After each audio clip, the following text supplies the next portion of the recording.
Good morning, I'm David McNamara and I'd like to talk to you today about the Asthma and Respiratory Foundation New Zealand's 2020 Child Asthma Guidelines Update, which is an update of the 2017 guideline.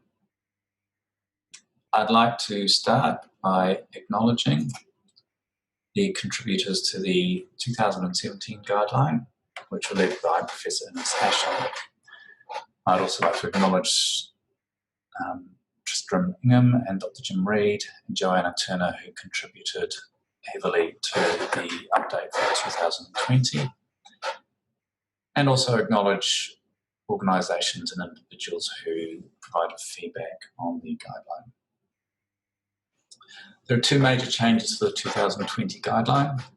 Firstly is that the 2017 guideline included children and adolescents together, and adolescents have been moved to the adult guideline.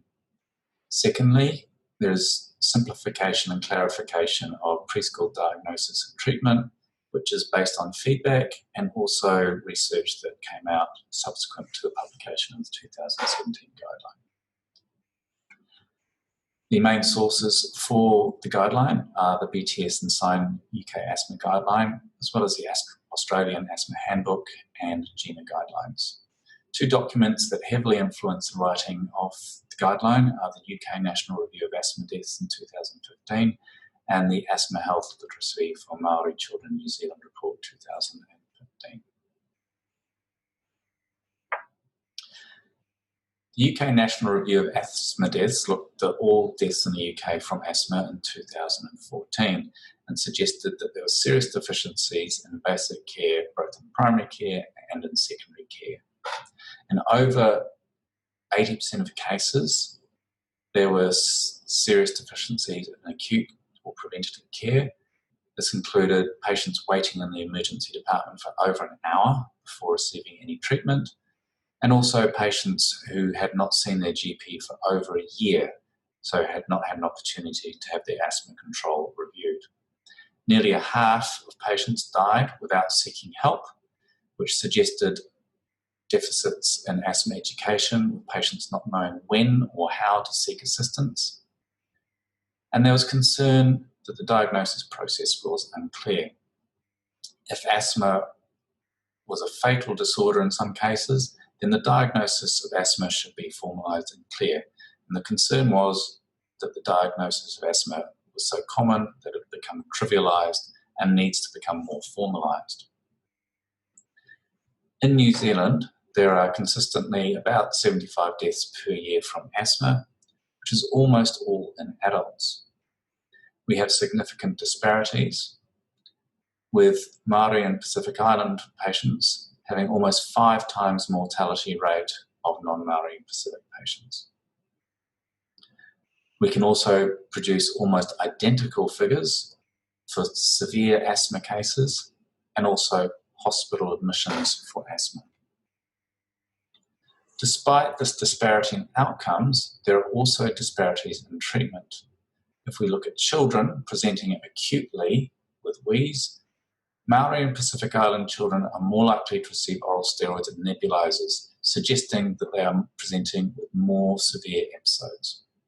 Despite this, they are less likely to be treated with preventative inhaled corticosteroids, they are less likely to receive asthma education, and less likely to be given an action plan. Our guideline is presented as a set of goals. The first goal was that all aspects of the health system will support better asthma care, aiming to decrease inequities and improve outcomes. And the second goal is that Māori and Pacific Island children will have asthma outcomes equal to non-Māori and non-Pacific children. And the emphasis there is on outcomes, not treatment. The GINA guidelines visualize asthma management as a continuous cycle of monitoring and reassessment, and we have taken this for our guideline. What this means is that there is a requirement for follow-up and repeated review, which is a change from episodic healthcare.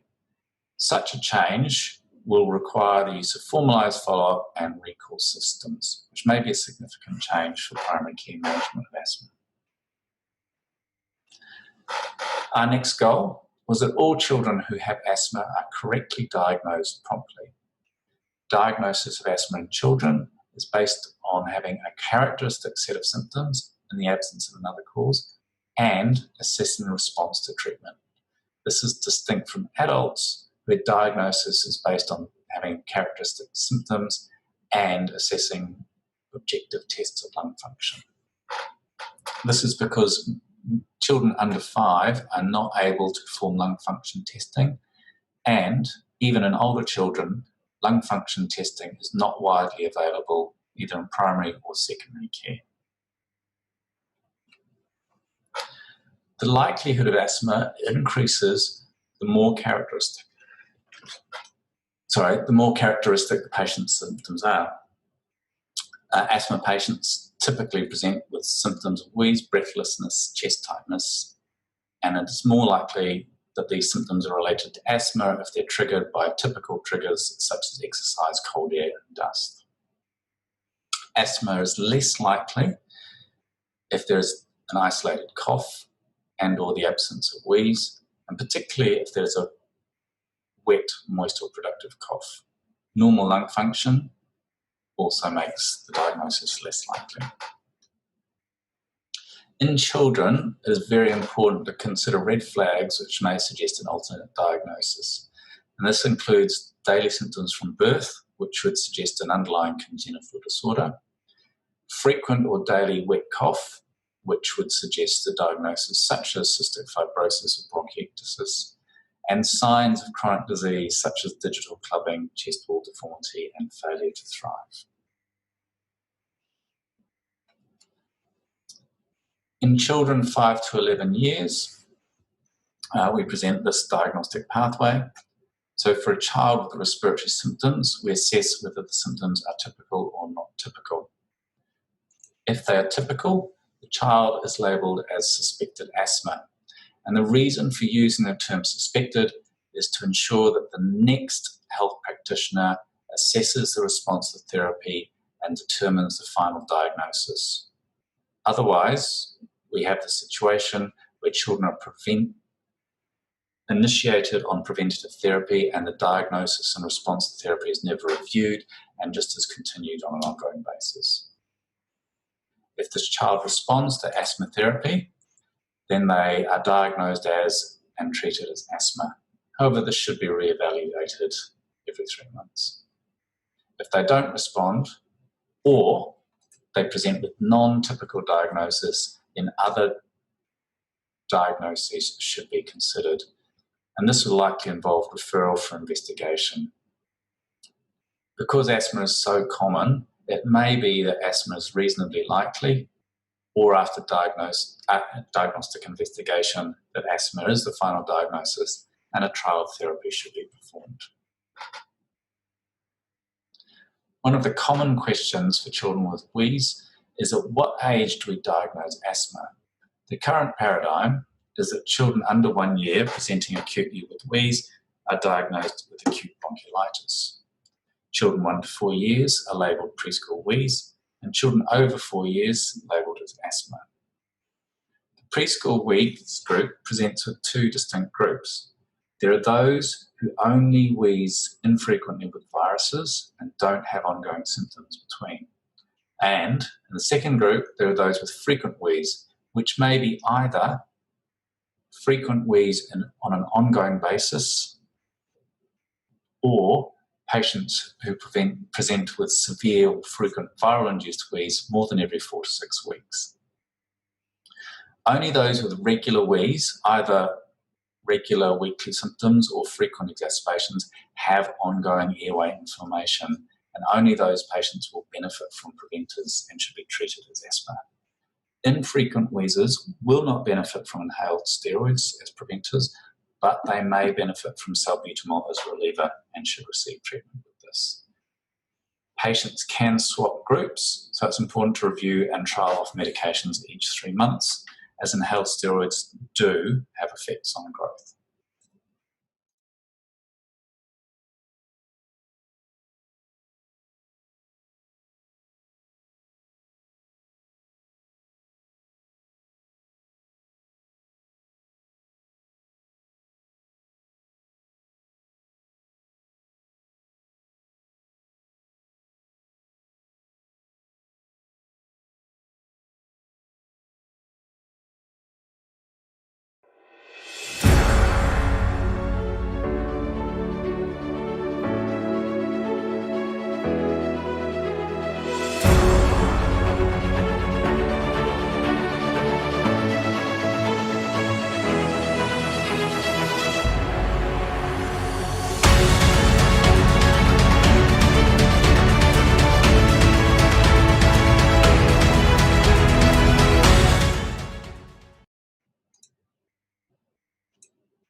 For children 1 to 4 years, we again start with the child's symptoms and whether they're typical or not.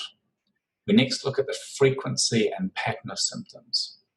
If the child has flare-ups that are frequent or severe, or they have frequent typical symptoms between viral illnesses or flare-ups, then they are labelled as suspected preschool asthma, just like older children are labelled as suspected asthma.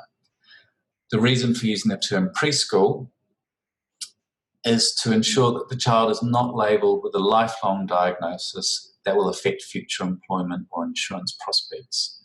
If they don't have ongoing wheeze at school age, then the diagnosis can be removed. As in older children, they receive a trial of asthma therapy, and if they respond, they are labelled as preschool asthma and treated as such. If they don't respond, or they have infrequent symptoms and only with viral illnesses, then they are labelled infrequent preschool wheeze, should be treated with a reliever, and do not require an inhaled steroid. Treatment with a preventer can be reconsidered if symptoms are frequent or severe. As with the older children, if they do not have typical symptoms, then it's very important to consider other diagnoses, especially in the preschool age group, and refer and investigate as appropriate. Our next goal is that all children with asthma are assessed for their severity, control, and future risk. And this is because asthma symptom control predicts risk of flare-ups. We recommend either the GINA assessment questions or the asthma control test, which can be freely downloaded. There is a child version of the asthma control test, and the advantage of the asthma control test is it gives a numerical score which can be used to compare outcomes between different practitioners or regions. In addition, it's very easy to issue the asthma control test, and patients can complete this in your waiting room before they see you. The next goal is that the right step of medication and the right device is used for the age and symptoms of the child. The aim of asthma therapy is to maximise quality of life by reducing symptoms, to reduce the risk of flare-ups, and avoid adverse treatment effects. And the best way to do this is usually using a traditional stepwise approach to management, stepping up when asthma is poorly controlled and stepping down when symptoms are well controlled. In children 1 to 4 years with infrequent preschool wheeze, no preventer is required, and they just receive short-acting bronchodilator. If they have ongoing frequent symptoms or severe flare-ups, then they can commence on low-dose inhaled steroids. And if they have poor control on this, then step up with the addition of a second medication, which is montelukast. Long-acting bronchodilators are not used in this age group. If they have persistent poor control on 2 medications, then they should be referred to a paediatrician for investigation and diagnosis, as this may not be asthma. The treatment for children 5 to 11 is similar, starting with no maintenance therapy if there's infrequent symptoms. Patient with ongoing symptoms require low-dose inhaled corticosteroids, stepping up to low-dose inhaled steroids plus a LABA, and then stepping up to maintenance standard doses, which is the same as the starting dose in adults. Montelukast can be added, but if there is persistent poor control on combined therapy, then again, referral to a paediatrician should be considered. If the child is requiring frequent or continuous semistemic steroids, then it is essential to refer to a paediatrician for investigation and management. Firstly, to reconsider the diagnosis, and secondly, because advanced treatments such as biologics are available through secondary care. It is important to remember to step down if the patient is stable for 3 months. The doses of inhaled steroids are lower in children than in adults. So in children, we start on a low dose, which is about half the starting standard dose in an adult, and we step up to a standard dose, which is the starting dose in adults. Higher doses than this are not recommended in children except in exceptional circumstances. The next goal is that the correct inhaler device is considered and age appropriate, and this is because choosing the correct device is essential for good lung deposition. Children under 2 years are unable to generate a good mouth seal and to cooperate with the spacer, so a very passive technique with spacer and mask is used. Between 2 and 4 years, the child should be able to transition to using just a spacer without a mask, and this improves lung deposition of inhaled medications significantly. However, with a severe exacerbation, they'll be too short of breath and a mask will be needed. Tube inhalers can be used from about 5 to 7 years of age, but many children and adults are not able to use these correctly. An MDI inhaler alone should never be used, as generally the spray will only go in the mouth. However, it is possible to consider this from 8 years in patients with a very good technique. Unfortunately, only 80% of children under 6 use a spacer, and only 30% of children over 7 use a spacer. And only about a third have been given an action plan, suggesting there's ongoing deficits in asthma management. It's not enough merely to prescribe an inhaler and device. It's essential to assess inhaler technique. Asthma patients report that less than a fifth have ever had a health professional observe their technique to ensure its technique. On top of this, nearly a half of health professionals have incorrect health technique themselves, and this goes up to about 85% for dry powder inhalers such as tube inhalers. Repeated education is necessary, and that's why we recommend that inhaler technique is checked every visit. It can take up to 3 sessions to learn how to use a dry powder inhaler, and patients' skills in using an inhaler decay over a 2 to 6 week period, which means they need to be reinforced. Our next goal is to identify and address personal issues which may be affecting asthma. All patients should receive regular influenza vaccine, and smoke exposure and allergen exposure should be addressed. Anxiety and psychosocial triggers should be considered, and if there is persistent poor control, associated conditions such as rhinitis and OSA should be managed. Adherence is a significant problem in asthma.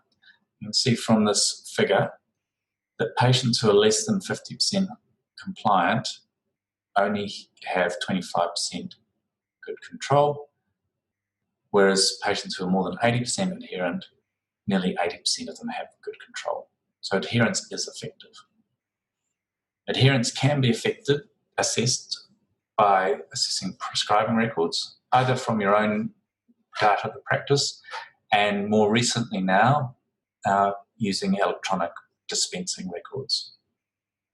It's useful to ask the patient, and I find it's better to ask how often patients forget to take their inhaler rather than how often they remember to take their inhaler, as you'll get very different answers. Physician judgment can be helpful, but the gold standard is to use an electronic monitoring device, which can be useful in difficult cases, but is not widely available.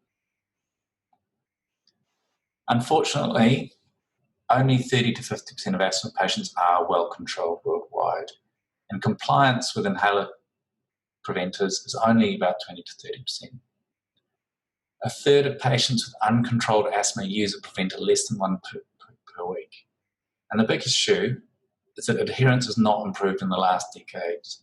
So although we've known theoretically how to treat asthma since the late 80s, we have not improved our effectiveness in managing asthma.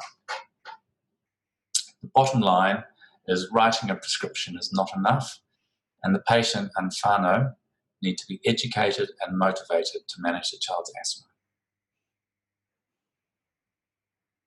Good asthma education also enhances general health literacy and enhances self-efficacy, which means taking a coaching approach to educating your patients. The Asthma Health Literacy Report for Maori children in New Zealand interviewed whānau of Maori children with asthma. Whānau reported not having adequate knowledge to manage their child's asthma, less than half understood what asthma was, and a third did not know how to seek urgent help, mirroring the findings from the UK Asthma Mortality Report. whānau also reported not being listened to and being given too much information at once. And importantly, they were often taught what to do, but not why, which meant when circumstances changed, they could not adapt the management of their child's asthma. The final conclusion of the report was that the responsibility for health literacies lies primarily with health professionals, which means we all need to take responsibility for providing health literacy for our patients. Education takes time and repeated effort. To avoid giving too much information at once, it's important to provide education in small chunks repeatedly. To incorporate a variety of media so that the patient leaves not just with verbal instructions but also printed materials and possibly website addresses or access to other electronic resources. Through repeated visits, you can build rapport by building partnership. And it's important to use the shared language for better understanding. So it would be good for whānau if everyone in the country managing asthma used the term puffer instead of inhaler, consistently use the terms relievers and preventers, and use the term flare-ups rather than exacerbations. And it's important to remember that the overall goal is improved self-management, so that whānau or the patient can manage the asthma rather than having to contact a health professional to manage the asthma. As part of asthma management and education, an action plan is essential to advise whānau when to seek urgent help, but is also helpful as an educational tool. Our final goal is that all children should be managed to avoid life-threatening asthma or death, and we provide an algorithm for acute community management. The first step is to assess whether the child has mild, moderate or severe symptoms. And the important thing to note here is that if a child has any severe or any life-threatening features, then they fall into that category. For mild, moderate and severe patients, there is initial treatment followed by reassessment. For life-threatening patients, there is initial treatment and immediate transfer to hospital via ambulance. For children under 5, we do not recommend prednisone, except in those admitted to hospital with severe flare-ups, as prednisone has not been shown to be effective in this age group.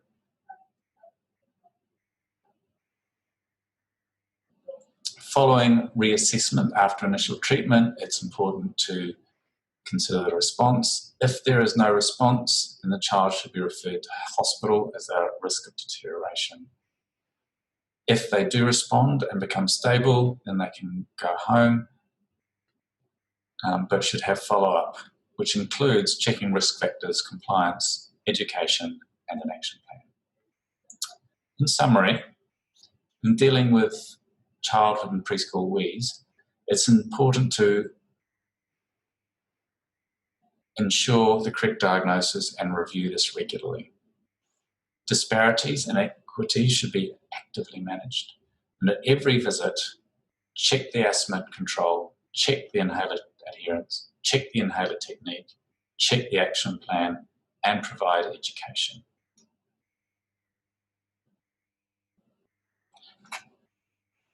Thank you very much.